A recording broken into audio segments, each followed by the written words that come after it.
The News Watch never stops. This is WINS. You give us 22 minutes, we'll give you the world. It's 69 degrees at 4:55. I'm Brad Phillips, and here's what's happening. The Yankees beat the Cleveland Indians at the stadium 7-0. Red Sox take Toronto 5-1. Vatican announces funeral for Pope John Paul will be held next Wednesday. Israeli Prime Minister Begin is recovering from fatigue in a Jerusalem hospital.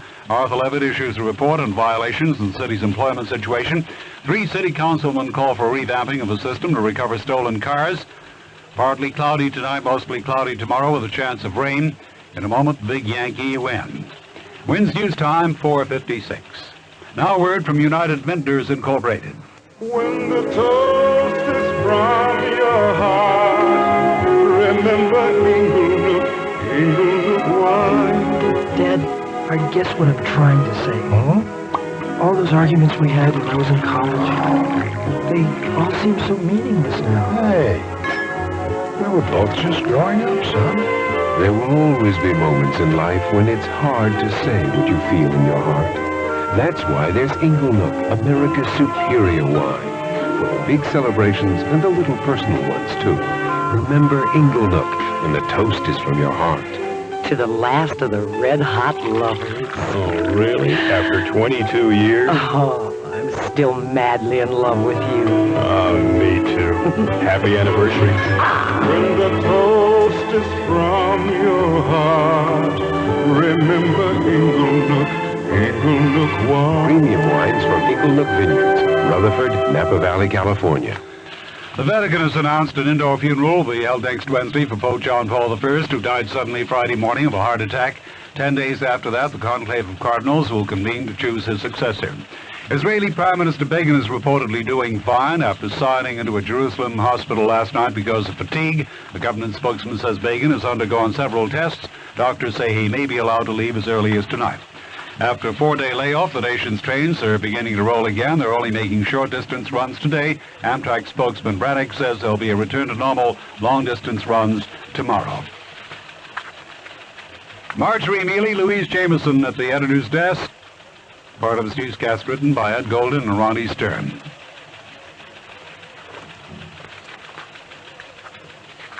Challenger Victor Korchnoi is back to the wall of the World Chess Championships in the Philippines, adjourned today's 28th game on the 41st move. Korchnoi's second says there'll be some heavy analysis done before play resumes.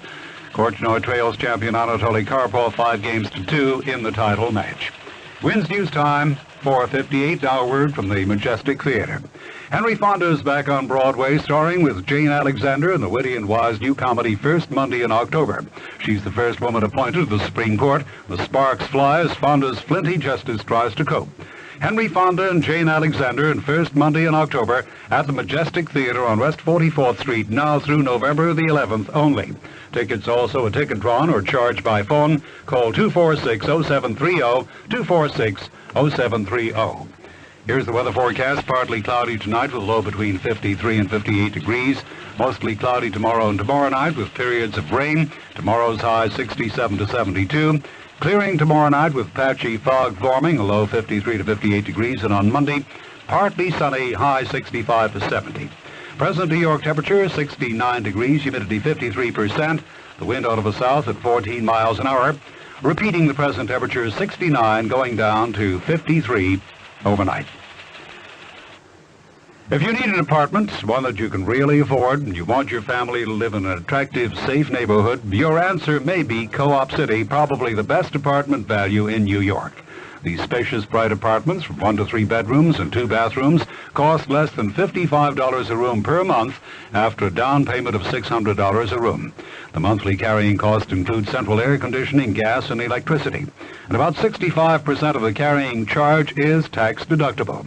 Co-op City is located on 300 landscaped acres with its own security patrol, top-rated schools, shopping, community centers, playgrounds, medical facilities, and more, right on the property itself.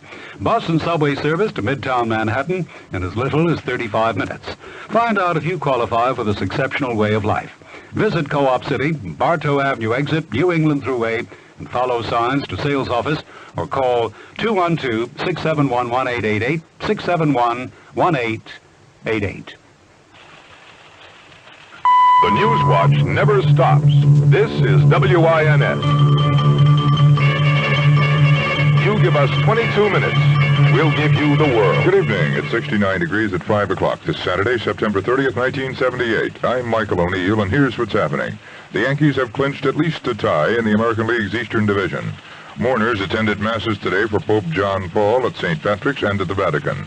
There's no progress reported in settling the Levittown teachers' strike. There is progress reported in talks to end the newspaper strike. Strategic arms limitation talks continued today at the White House. The Yankees won, so did the Red Sox. The Mets are leading. Partly cloudy tonight with a low in the 50s, and in a moment, the morning of the Pope.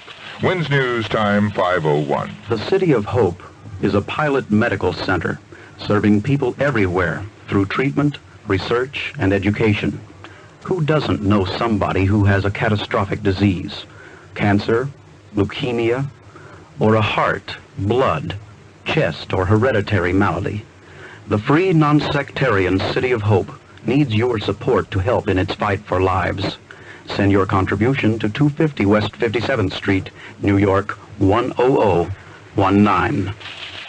WINS News Time 5:02. The Yankees clinched at least a tie this afternoon for the American League's Eastern Division Championship as they beat the Cleveland Indians 7-0 at the stadium.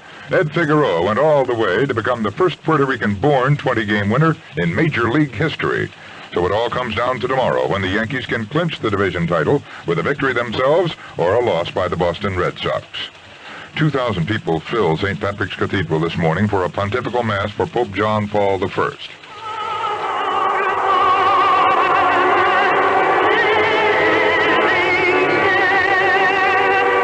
Most of the 2,000 people who attended Cardinal Terence Cook's pontifical mass for Pope John Paul at St. Patrick's Cathedral were women from the Ladies of Charity of the Archdiocese of New York. They heard Cardinal Cook say that for just a brief period of 34 days, Pope John Paul offered to all of us the smiling, hopeful presence of a man chosen to guide us.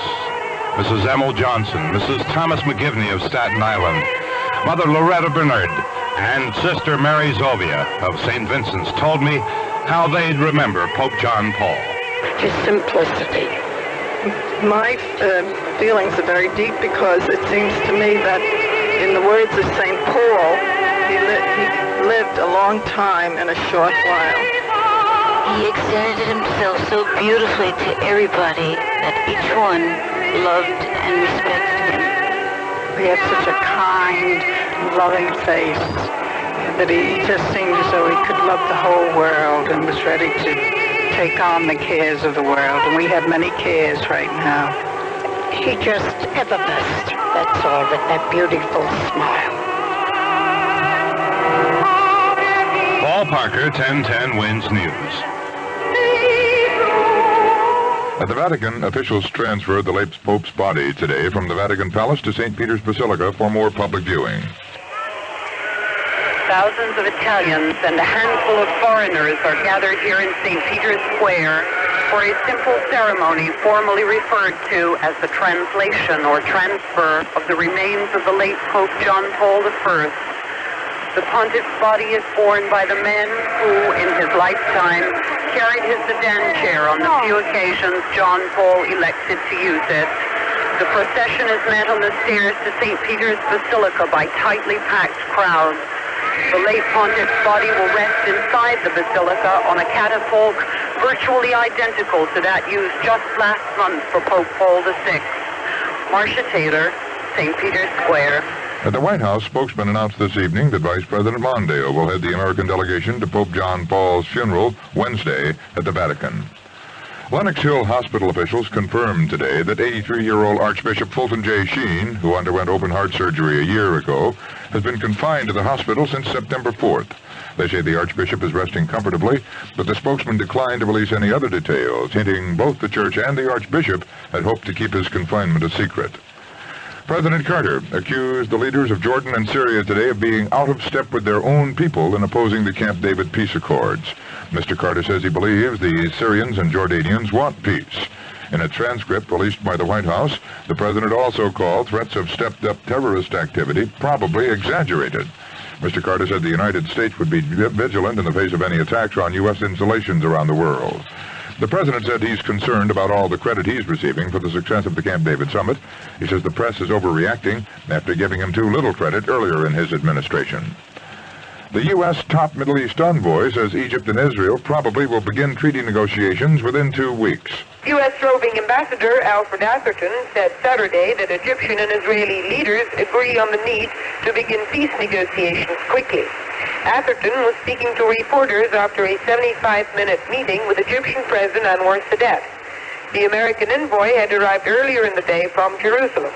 The United States is to participate at the talks, which are expected to lead to the signing of a peace accord between the two countries. Atherton said the date and venue of the talks are still being discussed.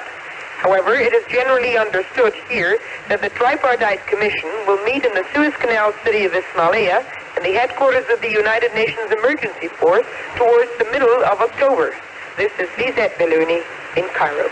The United States quietly abandoned its last military foothold in Africa today with low-key ceremonies in which the U.S. commander handed over to Morocco the communications base at Kenitra near Rabat. Tens of thousands of American troops have served there since General Patton's troops took the area in 1942. Now the 36-year U.S. presence is over. WINS News time 5:06. Here's the weather forecast. Partly cloudy tonight with a low 53 to 58. Mostly cloudy tomorrow and tomorrow night with a period or two of rain. The high tomorrow 67 to 72. Some clearing tomorrow night with patchy fog forming. The low 53 to 58. Monday becoming partly sunny. High 65 to 70. The New York temperature 69 degrees. Humidity 53%. Wind south at 14 miles per hour. Repeating the current temperature 69 going down to 53.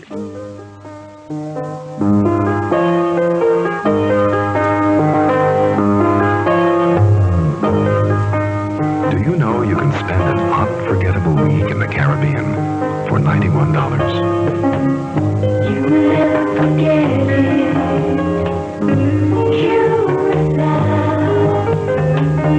You never forget it.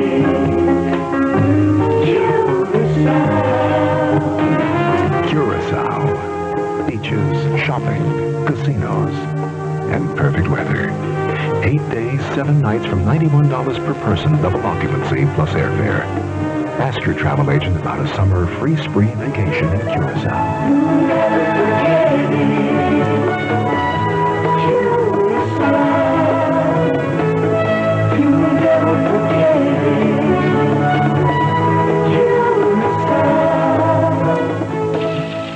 The hijacking is in progress in Europe. Details in 30 seconds. It's an easy sport to get involved with. Well, I think it's more involving because of the fact that you're doing more than just sitting watching a tennis match. New York's #1 spectator sport. It isn't football, it isn't baseball, it isn't basketball or hockey. It's none of the sports you go to watch the excitement. It's the one sport you go to be part of it. Thoroughbred racing. You're high. It's a great place to come to have a good time. And when you see your horse come down there, oh boy. There is no other sport that involves a person so much in it. I guess you call it group dynamics or something, but the people cheering and standing and shouting, you do it yourself. You're part of the horse, you're part of the jockey, you're part of the action. To me, it's #1. Thoroughbred racing. New York's #1 spectator sport. Now at Belmont Park. Tomorrow, 9 great races at Belmont Park. Post time 1:30. A 37-year-old Finn is holding 14 hostages in a domestic airliner he hijacked earlier today. Officials say the man is demanding $170,000 in cash and a plane to fly him to refuge in a country he has yet to name. The hijacking took place on a flight from Oulu to Helsinki. When the plane landed at Helsinki, most of the 45 passengers were released. The plane was refueled and took off again, headed back to Oulu. The hijacker is reported armed with a machine gun. I'd like a menu and a nice, tall, on second thought, make that a dry sack in the rocks. Hi, I'm Frank Gifford, and I'm seeing it everywhere. People are switching to dry sack. Let me see what else I need for the party. A quart of, no, on second thought, make it that big bottle of dry sack. With so many people asking for dry sack instead, it's good to know dry sack sherry now comes in a big 37.5-ounce bottle. Look for the special display in September. Imported from Spain by Julius Wild Sons, New York. WINS News Time, 5:10. New York temperature 66 degrees. Now a word from the Money Show. If you're interested in money, how to earn it, save it, invest it, and enjoy it, plan to attend the Money Show exposition October 5th through 9th at the New York Coliseum, 59th Street and Broadway. Meet the money experts. Learn all about gold, diamonds, art investments, stocks, bonds, funds, retirement plans, own your own business, and many, many more exciting investment opportunities. See 200 exhibits. Hear 35 free seminars by the money experts. Meet Bernard Meltzer, Lucien Harper, Eugene Keogh, James Lebenthal, Andrew Levitt, Roger Stark, Larry Wachtell, and many, many others. The show opens daily, noon through 9 p.m. Plan to attend. Learn almost everything you ever wanted to know about money, how to earn it, save it, invest it, protect it, and enjoy it. All at the Money Show Exposition, Thursday through Monday, Columbus Day weekend, at the New York Coliseum, 59th Street and Broadway. Admission, $4. Seminars are free. The Money Show Exposition, New York Coliseum. 200 exhibits, 35 free seminars. Plan to attend. And J. Arthur Rand production. It's 10:10 on your dial. This is WINS with news when you want it. WINS News Time, 5:11. I'm Michael O'Neill. Louise Jameson is at the editor's desk. Portions written by Pat Bird and Ronnie Stern. Negotiations between striking Levittown, Long Island school teachers and the school board recessed today with a progress report of no progress. Teachers Union President Martin Cullinan says the teachers offered new ideas to settle the dispute. The board, he said, came up with nothing. The two sides are in a stalemate. Attendance in Levittown schools has diminished daily since the strike began 24 days ago in a dispute involving pay raises, among other issues. Cullinan says there are no new talks on the schedule at the moment to end the Levittown teacher strike. There are no classes in the school system Monday or Tuesday due to the Jewish holiday. Now a report on the nation's handicapped and how it could affect you. There is a movement happening today that is so sweeping and monumental it will have direct benefits for 1/4 of our population and ultimately affect every one of us. The movement is accessibility, and the benefactors are the handicapped people with visible, non-visible, or communication impairments. Who are they? They're all of us, because at any given time, illness or accident could place us against the barriers these people face every day. I feel like I'm being trapped into a cave, and this hurts. This really hurts. I simply can't get that chair up those stairs over there. 1 6-inch curve might as well be 6 feet high. These barriers keep me from being abroad in our society, from being out, from being in the mainstream. I can't use public transportation. I still have to pay my taxes. So I go up the elevator either with the garbage or garbage can. Senator Edward Kennedy, chairman of the Senate Health Subcommittee, has these thoughts to share on equal access, equal rights. Our handicapped people are taxpayers. They're contributors.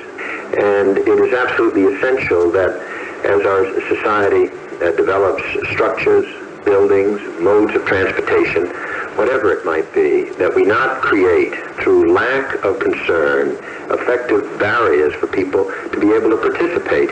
If we're going to really be a society that reaches out to people and includes people, we have to eliminate barriers from design. In this series, we will probe into the problems and frustrations that handicapped people face and the efforts designed to give them their basic rights.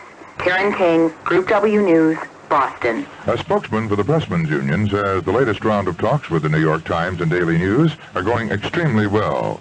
Union President William Kennedy says he's satisfied there has been no secret deal made between the papers and Theodore Kiel. Kiel has accused New York Post publisher Rupert Murdoch of trying to disrupt the negotiations. The Post pulled out of the talks Wednesday, and there's talk the paper may try to resume publication soon. Checking the weather, partly cloudy tonight, low 53 to 58. Mostly cloudy tomorrow and tomorrow night with a period or two of rain. High tomorrow 67 to 72. Tomorrow night, low 53 to 58. Monday becoming partly sunny with a high 65 to 70. The long-range forecast, Tuesday partly to mostly sunny, high 65 to 70. Wednesday, a chance of showers with a high 67 to 72. The present New York temperature, 66 degrees, humidity 56%, wind south-southeast at 14 miles an hour. Repeating the present temperature, 66, going down to 53.